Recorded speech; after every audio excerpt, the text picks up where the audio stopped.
Hello and welcome to this Renew book review. My name is John Whittaker. I am the creator of the Listener's Commentary on the New Testament, as well as a regular contributor to renew.org, both in writing and in other formats. And in this book review, we're going to be looking at the book, The Surprising Rebirth of Belief in God. It's by Justin Brierley, and it's really the culmination of years of conversations that Brierley had with leading thinkers, both secular as well as Christian. And what he began to notice was over time, the tone and the content of those conversations began to change. No longer was there some of the angry railing against faith or Christianity or the mocking ridicule towards people of faith. And as he began to pay attention to that, what it seemed like was the influence of new atheism began to wane, and there was really a new conversation taking place in matters of faith and Christianity. It seemed like a number of leading thinkers who had been staunch agnostics or atheists were now opening up to the possibility of God, or at least willing to admit that Christianity and the Christian story of the world was valuable and helpful to people and to their lives. And so this observation really caused Brierley to wonder, in his words, whether even in the midst of our highly secular culture, we're witnessing a sea change in people's openness to faith.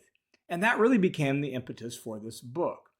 Brierley actually suggests that what he thinks is the outgoing tide of faith has reached its farthest limit, and that we may now be ready to see the tide of faith come rushing back in again. At least that's what he thinks might happen, he's hoping might happen. And so in this book, he recounts the conversations he's had with numerous leading thinkers that's led him to that place and really has provided some hope for him to really see a change in people's attitude towards Christianity, the Bible, and faith itself. So let me just offer a short summary of the book.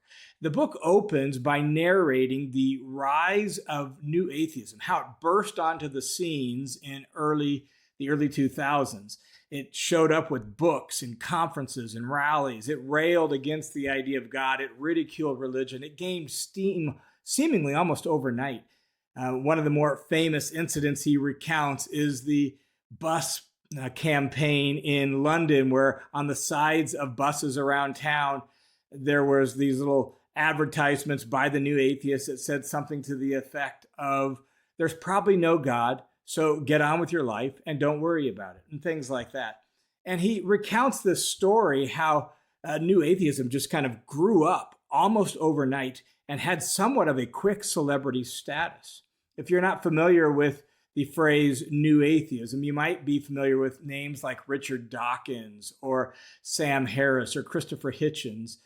Those were three of the leading voices of new atheism. And some of these leading kind of atheistic thinkers from various disciplines joined forces in the early 2000s in a quest really to save the world and save the masses from the evils of religion. And so you got books like The God Delusion by Richard Dawkins or God is Not Great. And very quickly, they attracted thousands of sympathizers and fans, and the world was really abuzz with reasons not to believe in God or religion.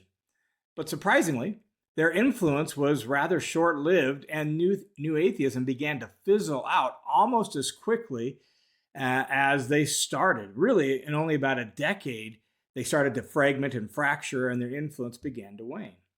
Well, after narrating that story, what Brierley does then in the book is he explores the new conversation that seems to be taking place about God and religion, conversation that he sees happening based on the conversations he's had with people. He highlights particularly the story of Jordan Peterson, once an agnostic psychology professor from the University of Toronto, who has become a bit of a cultural sensation and now gives public lectures expressing the profound respect he has for the Bible and the wisdom that the Bible brings to life.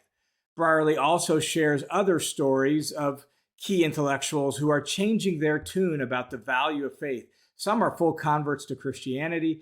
Others are not really converts to Christianity. Some even describe themselves as more like cultural Christians. They just see the value of the Christian worldview and the Christian story for people's lives and for culture to flourish. And all of this suggests to Brierley that the Christian story is making a comeback in the secular West. Then after those 2 chapters, in the remaining 5 chapters, Brierley surveys the kinds of questions and the subject matter that has been causing atheists to doubt their unbelief.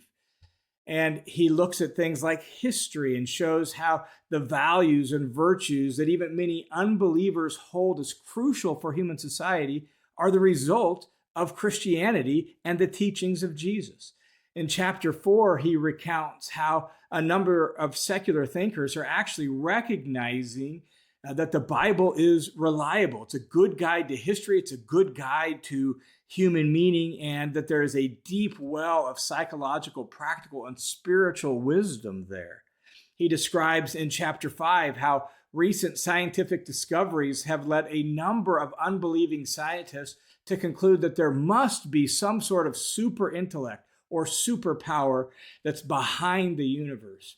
And then from there, in the final 2 chapters, chapters 6 and 7, he actually moves to a whole different kind of data, what might be called psychological data. He describes how the human quest for meaning can't be satisfied by an atheistic worldview, but Christianity actually provides a better explanation of and really provides the resources for a deeply meaningful life. And then finally in chapter 7, he develops the thesis that our search for a meaningful life, a meaningful story to live by, is actually best answered by the story of Jesus. And that is what the book is about in a nutshell. And as we move from that summary to really the value of the book, it's important, I think, to know what you're getting when you pick up this book. If you're looking for a detailed work of apologetics, this book is not your book. But if you enjoy apologetics and you want to see snapshots of applied apologetics, then The Surprising Rebirth of God is a useful book for you to read. If you're interested in reflecting on where culture is currently at and the kinds of conversations that can actually be helpful to that coworker or that neighbor who doesn't yet believe in God but's curious about matters of faith, this book can actually be especially valuable. The book's subtitle raises a question. The subtitle is, Why Did Atheism Grow Old, and Why Are People Considering Faith Again? And the short answer that Brierley gives to this question is meaning. Meaning that people need a story to live by, and atheism fails to offer a compelling, helpful story.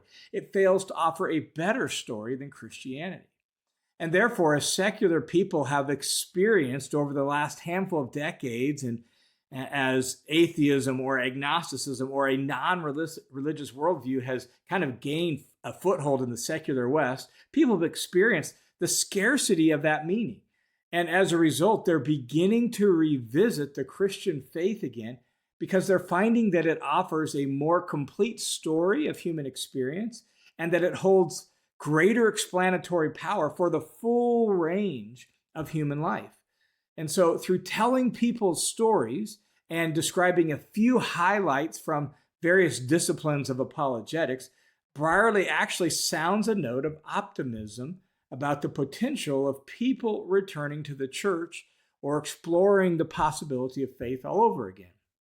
And so with that, Brierley actually offers some advice to the church. What does he think the church should do so that they're actually ready for this fresh wave of openness to faith?